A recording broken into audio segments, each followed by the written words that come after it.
here today with Dr Michael Spence, Vice Chancellor of Sydney Uni. Thank you, Michael, for taking time to speak with me today. Not at all. We hear a lot about the disruption of industries and careers at the moment due to technology, and that some jobs may not even exist at the moment. What advice would you give to Year 12 students sort of about to leave school and about to embark on tertiary studies? Well, that in a sense, it doesn't really matter what you do at university. You know, we train about 12,000 lawyers a year across the country. Well, there are only 60,000 lawyers in practice in Australia, so an awful lot of those graduates don't end up being lawyers, to take one example. It does matter that during your time at university, you learn deep critical thinking skills, you learn how to formulate questions, how to look for evidence, how to make a good argument, that you learn effective oral and written communication, but also that you look for a course that gives you some opportunity to engage in real-world problem-solving skills of one kind or another. So we're putting a particular emphasis on that as we reform our undergraduate programs here at the University of Sydney, and we think that those three things are absolutely crucial. And then it doesn't really matter what the job is, those skills will be relevant for all of them. Exactly, you can apply those skills. So individuals are expected to have, I mean, they're now quoting over 15 jobs throughout their career, and of course adopt a portfolio approach to their working life. You know, what's your thought on this?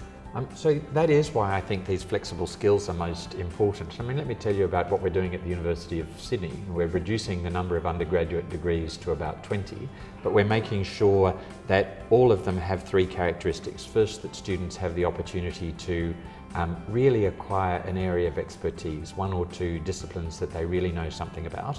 Second, they'll have to do some courses at their selection out of a range of what we're calling the open learning environment, so things like digital and data literacy, ethics, cultural competence, the great worldviews, the sorts of things that employers want to see as breadth requirements for students.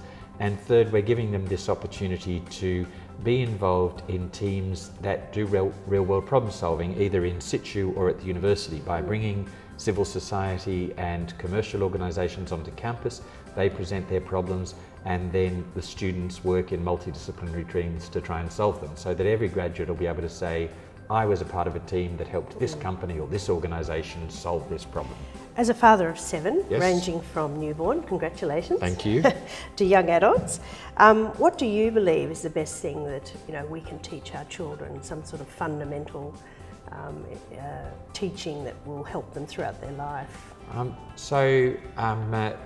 For me, the most important thing that I can teach my children is about my Christian faith. But I think however you see the world, it is really important that young people have a sense of, have a set of tools with which to navigate the world, and are encouraged to think critically about beliefs that they would see as fundamental in one way or another, that they live an examined life. And I think if parents can help their children do that, and that's not always easy, that is critically important. And what continues to guide you in your role as a father? So I think it is precisely the enormous privilege that it is to be a part of helping a young person grow and develop. You know, they're all different. One of the things about having 7 is that they come out very different, and that they all have their particular strengths and weaknesses.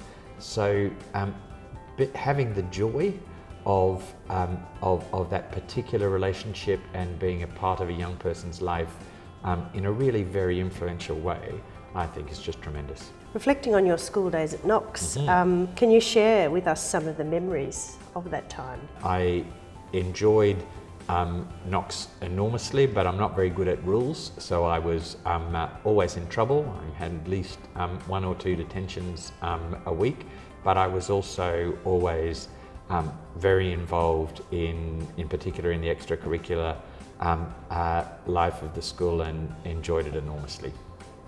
The 1978 grammarian said of your role in The Man of La Mancha, Michael Spence acted and sang well as the Padre. There you go. Of Hugo Weaving, it mentions his singing was competent. Perhaps you missed your calling. Maybe I did miss my calling. It's occasionally, when you see Hugo Weaving up on the screen, occasionally I said, I was in play with him once.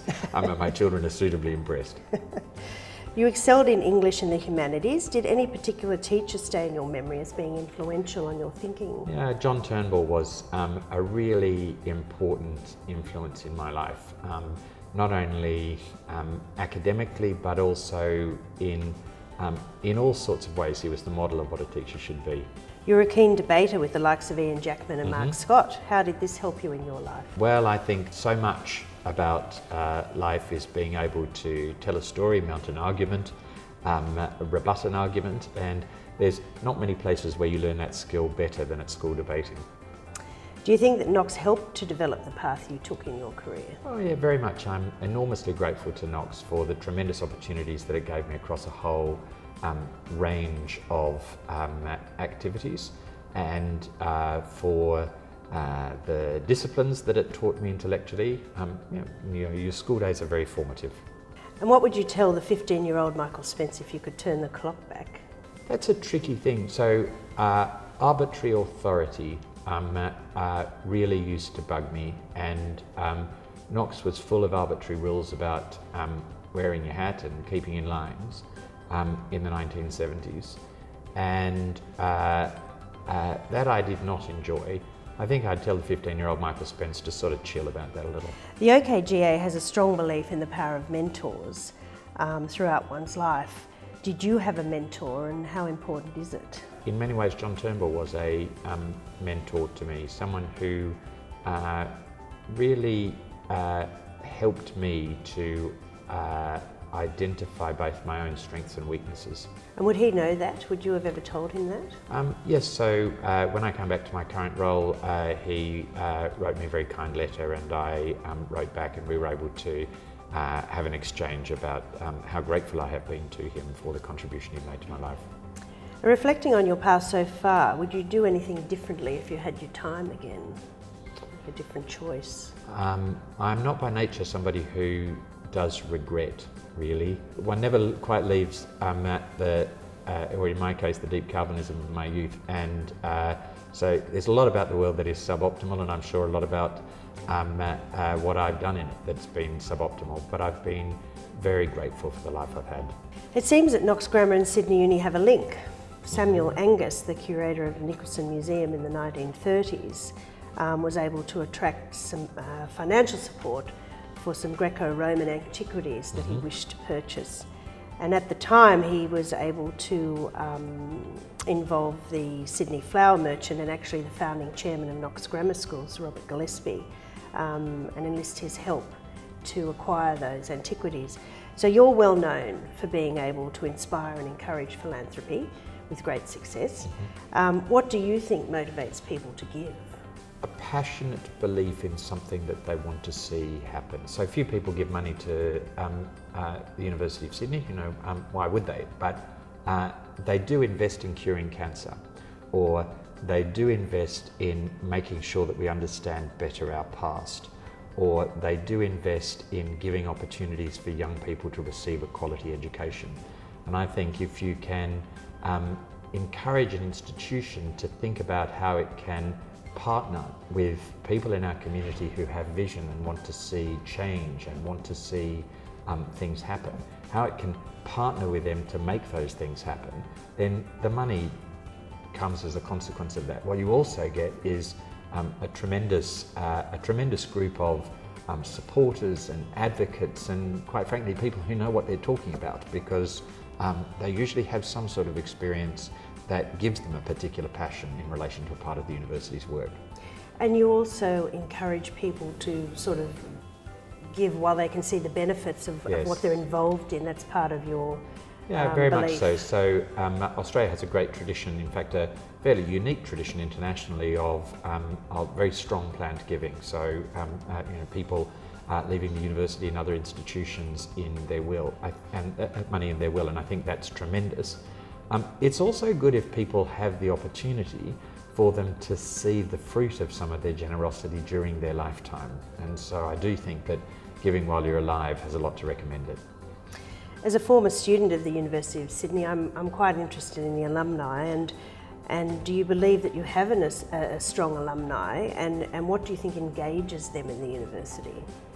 So we have a passionate alumni group. I usually say that one of the best things about my job is that 3 million people in the city love this university to death, and 4 million are sure that they could run it better than the people who are paid to do it.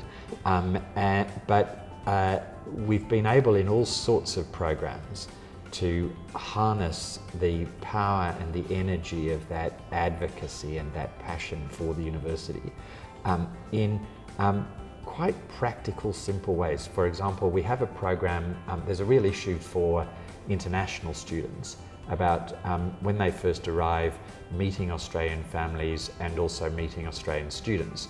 So we have a very successful program where our alumni have groups of international students and domestic students in small numbers, maybe 8 in total, 4 international, 4 domestic students, for lunch in their homes.